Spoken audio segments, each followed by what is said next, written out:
আমাদের প্রত্যেকের আম গাছে ভরে মুকুল আসে ঠিকই,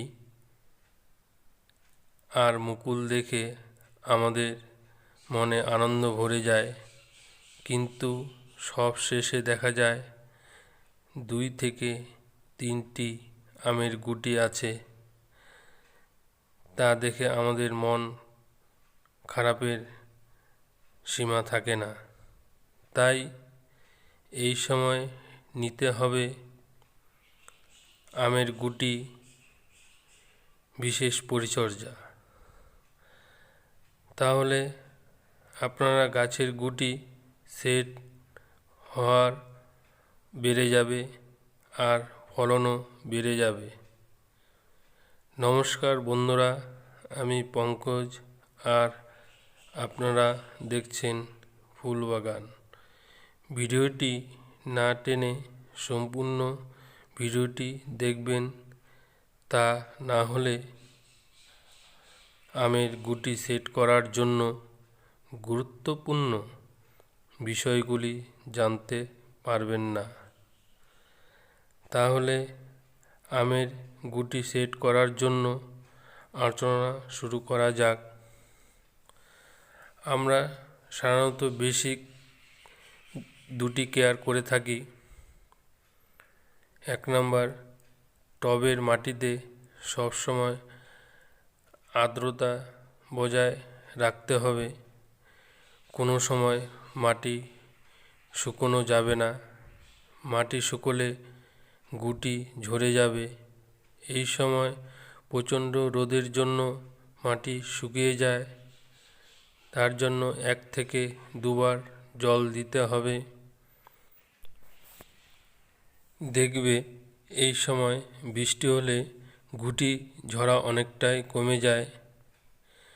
সঠিক সময়ে বৃষ্টি না হলে আমরা কৃত্রিমভাবে স্প্রেয়ার দিয়ে 2 বেলা বা 1 বেলা সাদা জল গাছে স্প্রে করে দিতে হবে।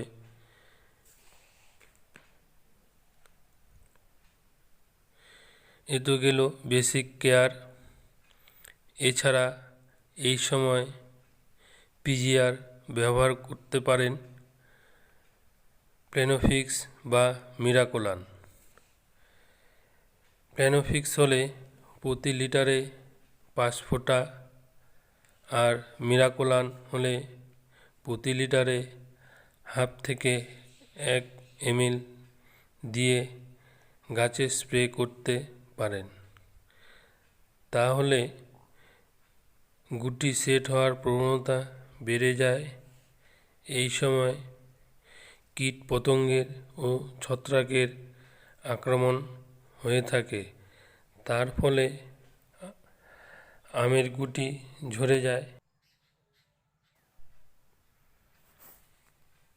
এই সময় ফ্রুট ফ্লাই ও হপার পোকার আক্রমণ প্রচণ্ড হয়। আমি এই সময় যা করে থাকি, মেনকোজেব ও কার্বনডাজিম সার্ফ ও যে কোনো ফাঙ্গিসাইড প্রতি লিটার জলে 1.5 থেকে 2 গ্রাম দিয়ে স্প্রে করতে হবে গাছে। বাংলাদেশে বন্ধুরা মেনসন নামে পেয়ে যাবে। আর ইমিডাক্লোপিড এর কনফিডার 1/2 থেকে 1 ml মিশিয়ে স্প্রে করতে হবে। তাহলে ফ্রুট ফ্লাই ও হপার পোকার হাত থেকে রেহাই পাওয়া যাবে, আর গুটি সেট হওয়ার প্রবণতা বেড়ে যাবে। বন্ধুরা, এই সময় আমের গুটিগুলো বড় করার জন্য স্প্রেয়ার ফোমে গাছে খাবার দিতে হবে। আমি এই সময় যা করে থাকি, ব্যালেন্স NPK 19-19 বা 20-20 প্রতি লিটার জলে 2 গ্রাম, তার সঙ্গে ভালো অনুখাদ্য মৌমিনের ডোজ হলো প্রতি লিটার জলে 1 গ্রাম, ও বোরন 1 গ্রাম, গুটি সেট ভালো সাহায্য করে। অনেক সময় দেখবে গুটি বড় হলে গুটিগুলো ফেটে যায়, এটা বোরনের অভাবে হয়ে থাকে। এই সময় ব্যবস্থাগুলি নিতে হবে, তার ফলে আমের গুটি সেট হওয়ার প্রবণতা বেড়ে যায়। বন্ধুরা, এই সময় প্রচণ্ড রোদের কারণে গুটি ঝরে যায়,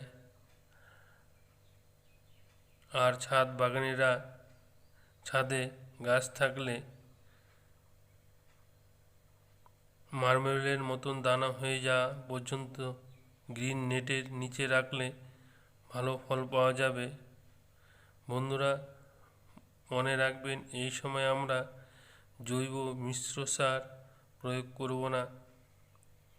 মার্বেলের মতো দানা হয়ে গেলে জৈব সার প্রয়োগ করা যাবে। এরপর আম গাছের পরিচর্যা নিয়ে আরও একটি ভিডিও করব। বন্ধুরা, ভিডিওটি ভালো লাগলে সাবস্ক্রাইব, লাইক, শেয়ার করে দেবেন। নমস্কার।